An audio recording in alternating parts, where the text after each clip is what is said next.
Quick little update for you guys. My pod lights, I still absolutely love them. I'm very happy with them out. I'm very happy I got them in. But unfortunately, I still haven't got those ones in yet. Got the bracket, but I still don't have the actual mounts yet. But that being said, welcome back to the channel. Thanks for stopping by.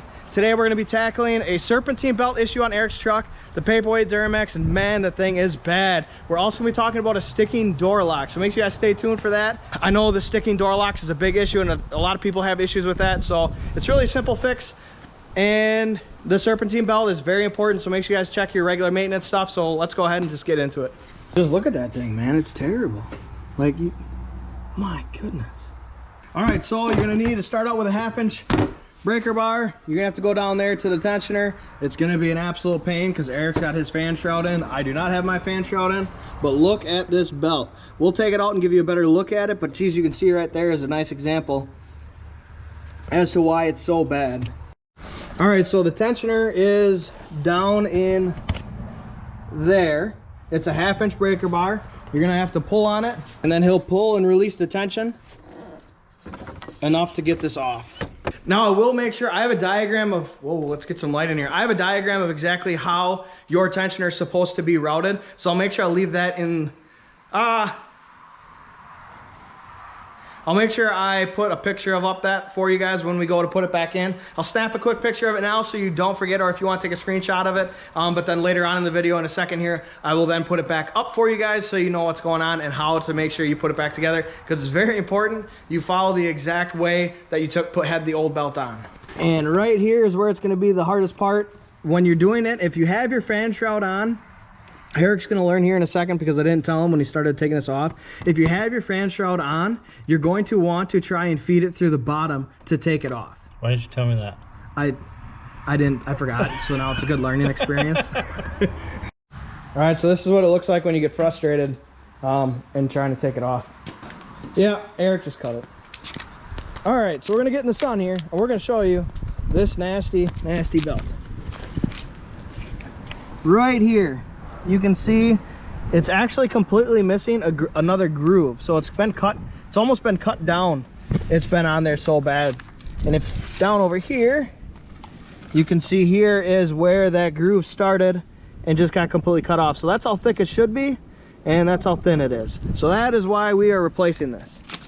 So here is your new one. This is a Gates one. I personally am a fan of AC Delco parts for all of our trucks. I think everybody is, but O'Reilly does not have those kind of parts, or you can get them as a special order and it takes forever. So, but anyways, this is the part number you need if you're gonna get this belt for this truck. This is a regular alternator. This is not a dual alternator setup, nor is it a dual fueler setup. So it's just a simple, regular serpentine belt.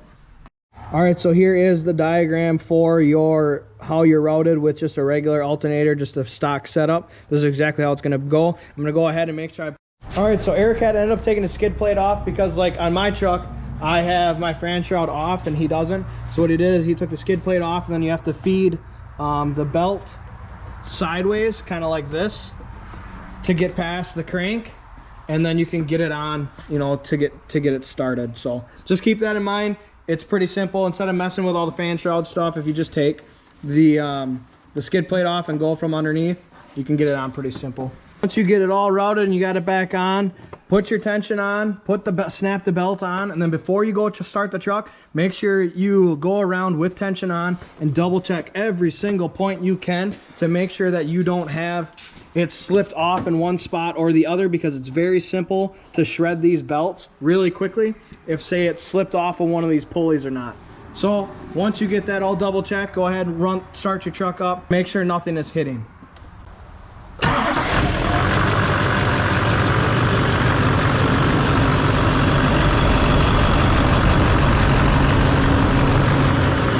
All right, so now that we got that serpentine belt all taken care of, little peace of mind for Eric, because man, that is, you do not want to get stranded on the side of the road. That really sucks.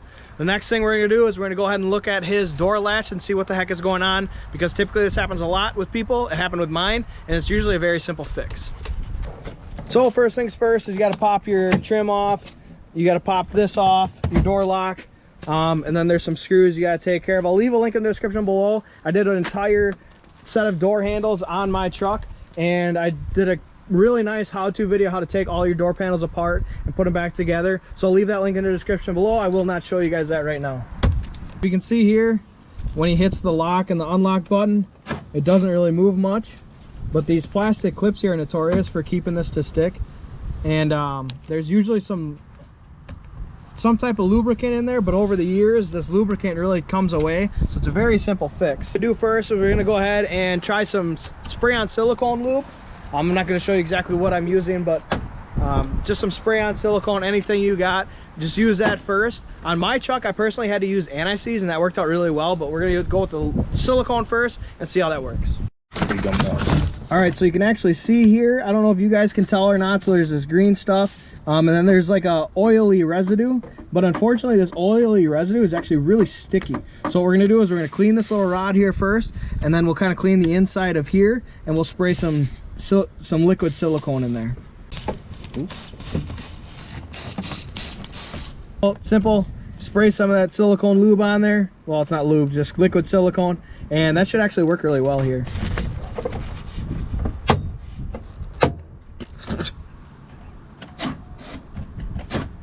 No, we gotta do that one now. Yep.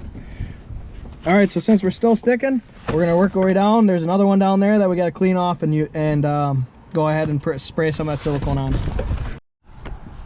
All right, so now that we got that taken care of, Eric's gonna go ahead and hit the lock. Much better movement from when we first started to now. It's seriously, it's just that simple, you guys. As Eric puts that back together, it's seriously just that simple, you guys. If you have sticking door locks, clean that bar, because it's really simple. Take that door panel apart, pop it all off, and it's right there for you guys. It's a minor thing that is very annoying, that nobody likes, that you have to keep tabbing it over, and you look like an idiot when you have to go do that when you have a new passenger on the side of your truck. So I feel Eric's pain, because my truck went through that. Hopefully this will help some of you guys if you have a sticking lock. It's very simple, and seriously, some liquid silicone does the job just fine. So go ahead and make sure you guys on Instagram if you have not already. The winner of the giveaway was announced on my Instagram for the pod lights and the pod light mount. I was very happy to do that for you guys. I'm excited for doing that. There will be more in the future, trust me. It's not gonna just stop. Make sure you guys go ahead and like this video and subscribe to the channel. If you're already subscribed, please hit that bell button so you get those notifications. I thank you guys for all the support, like I always do every video. I'm very excited. I'm excited to see where this takes me, excited where this journey takes us. Have yourselves a great night, have yourselves a great weekend, and we'll see you on the next one.